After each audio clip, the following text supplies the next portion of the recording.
Morning, Trainiacs.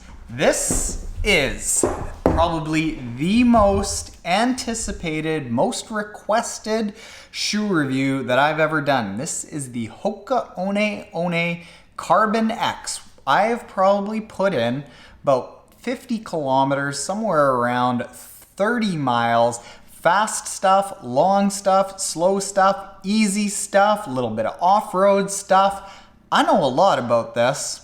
I don't mind it, but it might not be everything that everyone's expecting it to be. We're gonna get into all that today.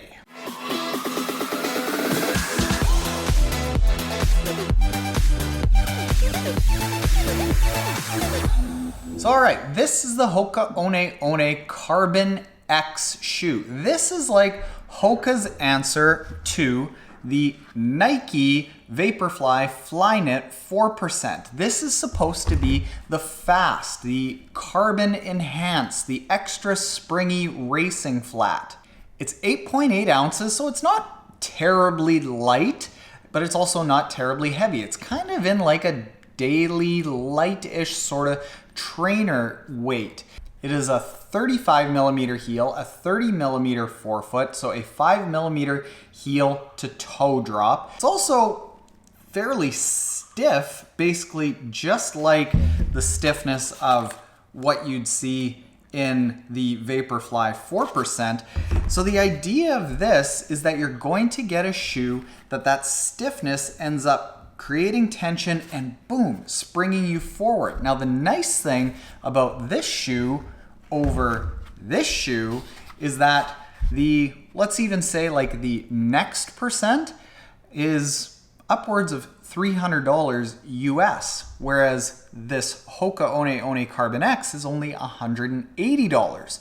So that's the reason I've been getting so many people saying, hey, can you do a review on the Hoka Carbon X? I would like to save myself $100, $120 and get that same performance. Unfortunately, that's not exactly what happens. So with the 4%, what I found is that there is a very, very significant focus on getting up on the mid or the forefoot, loading up a fair bit of tension into that foot and boom, springing you forward. You feel very, very snappy. You feel like your feet are just popping right off the ground. Whereas with this, with the Hoka One Carbon X, you don't have that same real significant pop. That load up that you theoretically should have here to shoot yourself forward, it doesn't have that same really like jaw-dropping kind of effect. Is it fast though? Yes, it's absolutely fast. So there is a workout that I do about once a week in the final 6 weeks before a race to really work on that top end speed. And it's a series of 4-minute or better kilometers with a small bit of rest in between. Now with this shoe, I can get up to a 345, 350 kilometer if I'm really, really working at it. With this, it was probably about 3 to 5 seconds slower, and by the end of it, I wasn't as fresh. The theory of this Vaporfly 4% is that the combination of the carbon plate with the ZoomX foam is that it really stabilizes your ankle so that you get that snap and it isn't with a lot of shimmying in the foot. With this, I didn't really feel that because while I was able to treat this like a racing flat where I was able to get up on my toes, it was nice and light, it didn't have that same sort of ability to stay fresh at the end of a really fast workout. So by the time I did, I think my 5th, 6th 1 kilometer repeat, I was really starting to feel it on this. Now, does that mean that I dislike this shoe? No, I really like it. And I would actually say that for most people, this shoe is probably going to work a lot better. Now, I think that's the case for a few reasons. Number one is it's a lot broader. So just walking around in it, if you were to use this as a casual shoe, if you were to use this as just a daily training shoe, this is going to work better than this, whereas this is exclusively meant for running fast, for very long distances. This is also just more comfortable to be in. It's got a roomier toe box, so if you are somebody that has a little bit of like broad feet and you need your toes to splay, this is going to work out a little bit better.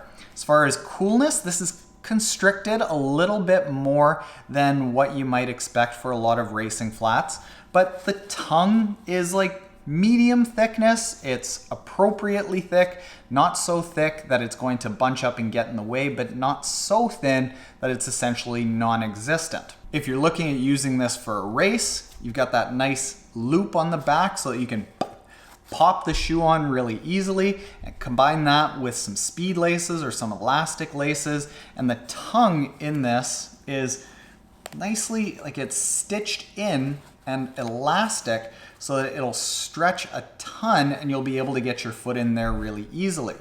Now it's also fairly smooth on the inside, so while I wouldn't go barefoot in this for a half Ironman or an Ironman, if you were using this for a sprint or an Olympic, I think you'd do pretty well. Related to that, I also don't think that this shoe's meat and potatoes, the forte of this shoe is the long distance stuff. So I used this for a 22-kilometer long run. Normally, if I'm using this shoe for that 22-kilometer long run, I'm going to be fairly fresh at the end of it. But in the case of this shoe, because it's not exclusively designed to be that long, fast shoe that stabilizes the ankle, I found my body was just a little bit more beat up towards the end of this.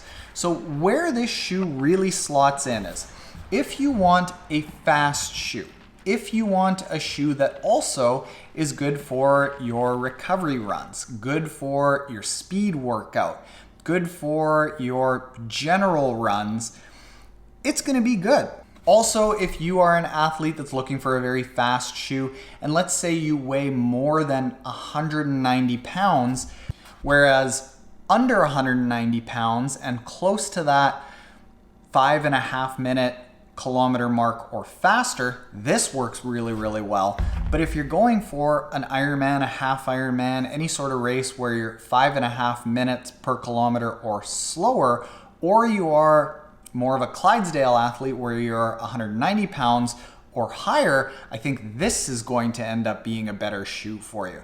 So I think that this shoe, because of its price point, because of its nice stability, it's probably going to appeal to a lot more people than the Vaporfly 4% or the Next Percent. But is it as fast? Is it as twitchy? Is it as like crazily designed to go as fast as possible, scientifically proven, yada, yada, yada? No. Is it a good shoe? Yes. And I would probably recommend this to more people than I would recommend this to. So if you're looking for that fast shoe, if you're looking for a better all-around shoe, absolutely give this a shot. It's not so expensive that it's prohibitive to try. But if you've had good success with the Nike 4% or the Next Percent in the past, don't expect this to be just a cheaper version to get the same result. And we haven't done one of these in a while. With like, how many Trainiac smiley faces do I think this is, where 0 is like, don't even bother trying it, and 5 is everyone should give it a shot? I'd probably say that this one is like a pick up the garbage and go away. I'd probably put this one at a 4, maybe a 5. I think I put this at a 3 because it was a great shoe, but not everyone can afford it. Not everyone will perform well. I think everyone will be happy that they made this purchase, and it's much more budget friendly. And frankly, I think a better all-around shoe. So give it a shot. Now, we have lots of shoe reviews coming up. We have the Next Percent, the big brother to this, the next generation. We have the Hoka One One Rincon, the Hoka One One Clifton 6, the Nike Vapor Zoom Fly 3, kind of the everyday trainer to the Nike 4%. We have a pair of Nike Next Percents coming in very soon. So if you aren't already subscribed and you like shoe reviews for triathletes, hit that subscribe button below. Later, Trainiacs.